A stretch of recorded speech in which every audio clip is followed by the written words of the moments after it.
Hello everyone and welcome to Forever Rugby on Forever Sports for today's preview of Griquas versus Stormers, which is tomorrow afternoon. And both sides got thrashed last weekend. There's no other way of putting it, really. They're both sides which got taken apart, really. And so, both sides looking to really respond. And I think the Griquas at home are probably a bit of a different prospect to them playing at altitude against the Lions. But, you've also got a Stormers side which need to respond, and Dobson was basically saying that the Super Rugby Unlocked is gone and that they have to now focus on the Currie Cup.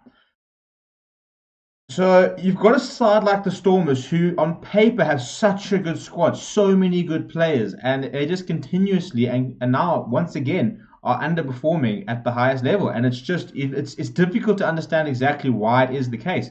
Lots of people are looking at lots of different things, and it's amazing how when things are going badly, suddenly lots and lots of critics start dropping up where you wouldn't be surprised almost. Lots of calls now.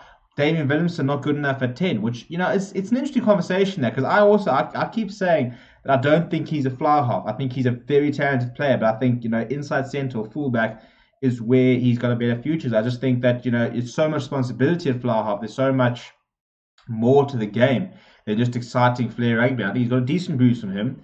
But, tactical kicking wise, he's a long way to go. And I think, it's one of those positions where you need to be able to see a game out. And even if the things are going tough, you need to be able to manage the game very, very well. I just don't think he's quite cut out to do that. And I think, you're almost wasting him now. If you've got Warwick Galant at fullback now, but if you had Willemse at maybe even at number 12, with the more recognised sort of fly half sort of mold at number 10, it might in many ways sort of be able to release him. Because I just think that he's got too much on his shoulders. And as a result, we're not seeing the best out of him. But before we actually look at the teams itself, please do consider subscribing. Bottom right-hand corner there. Smash a like as well. Jump in the comments. Let me know what's going to happen in this game. What your score predictions. But in terms of the teams, so the Griquas are having to deal with the same thing as the Pumas. A lot of players leaving. A lot of players having sort of a lot of change and stuff like that. The big news for them is that a change in fly half tends to be a guest not at fly half. Zach Berger will captain the side from number 9 from scrum half, and he was very, very good against the Lions. I also think James Verity was a star in a losing cause really last weekend. I thought he tried very, very hard, worked very hard, and was very bright. And you could see the experience he's had from playing Super Rugby before the Brumbies, and he just looked like a whole different class last weekend.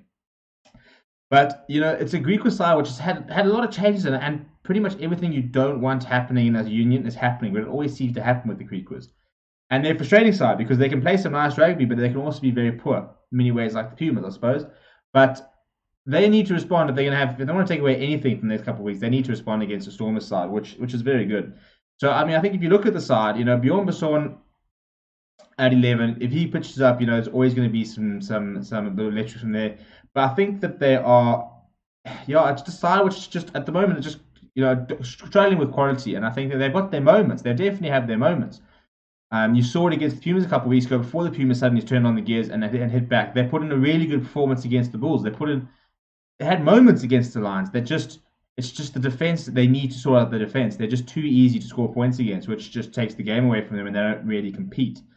Alternatively, you look at the Stormers side. They made a lot of rotation, which is interesting because there's two ways. You can either respond to last weekend by playing your guns and making sure you get the victory. They will be looking at Griquas thinking this is a easier win, if you like. Yes, it is a Kimberley, it is away from home, but compared to playing the Bulls, the Sharks, and the Lions, this is an easier game. And as a result, John Dobson's made quite a lot of changes and quite a young side, which he's hoping brings in energy, which, to be fair to him, he said last weekend was not good enough. They looked very flat, they looked very dead in their feet, really. And so as a result, lots of youngsters are getting their runouts this weekend, and a big absentee is Herschel Yankees, who's not available due to having some personal time off, which means Paul de Wet will start at scrum half. But you look at a couple of the big of names that are missing there. Salman Morat is on the bench, so David Mehazen gets a run out. Lidling Bashir will start at tight head. Marcel Tennyson at 6 there. So Angela Davis at 11. So a couple of changes there, and a lot of changes on the bench, and he hasn't confirmed the final bench. It's sort of the extended squad there. Big name is Ruan now starting to get back into the setup, and I think he would be a massive boost for them. But for me, all pressure on Damien Willemse because there's been lots of question marks over his performance, and he needs to try and turn it on. Warwick Galant as well started very brightly, but just sometimes struggling to get into the game a little bit. And it's a good backline, and with something like Griquas Pretorius, you should be able to help as a sort of second pivot really, and another decision maker outside Damien Willemse. I think they need to get him to more of the game and then get Dan du Plessis into some space. Edwin van der Merwe is working really, really hard. It's somebody that looks for work, but the pack needs to dominate from the get-go. Steven Kitshoff will captain the side. It is his 100th Super Rugby game. Just a massive servant for Stormers rugby, and I keep calling him Mr. Consistent. You just know what you're getting from Kitshoff week after week after week, and that's hard work and very few mistakes. Bongi Manambi will be looking to be the enforcer, and then there's some very good players off the bench. The likes of Francois Herbert, Curry and Debeni, they are both cap. Some were at there. Ben Jason Dixon's a nice player. Tim Sweel's got a lot of experience. I'll be interested to see if Sally Sunday gets a bit of a run out. Tight head prop. Watched him personally at school level when he was back at St Andrews. It will be nice to see him get a chance. So yeah, I mean it's not Storm's strongest side, but it's definitely got enough to beat the Griquas, and I think that they need to. They need to come out and make a statement because they should not be performing so badly. They do not have a squad that has represented the poor results. They are so much better than what they're currently bringing to the party. And this weekend, again, they got an opportunity to try and show what they're all about. And I think that if they pitch up, you're going to see a Stormer side which can do a lot of damage. But it's a Stormer side that doesn't have much confidence. And if they really want to do challenge for the Currie Cup, they need to use games like this to sort of get the confidence up, sort out the minor errors, and really start establishing themselves within the competition so that they can start competing against the Bulls, start competing against the Sharks and the Lions and the Cheetahs. The Lions hopefully sort of turned a corner last weekend. The Bulls are playing really good rugby. Cheetahs are the form side. Sharks have been a bit up and down, but started to look a lot better last weekend. So a lot of sides are finally you're seeing the progression. Haven't seen it yet with Stormers.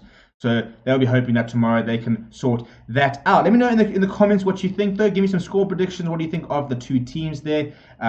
Rats reaction, all that over the weekend. So make sure you keep it locked on Forever Sports. Consider subscribing. Bottom right hand corner there. Please do show your support. Smash a like, jump in the comments, and let me know what you think. Thank you very much for watching. My name is Steven Pettit, and I'll talk to you very, very soon.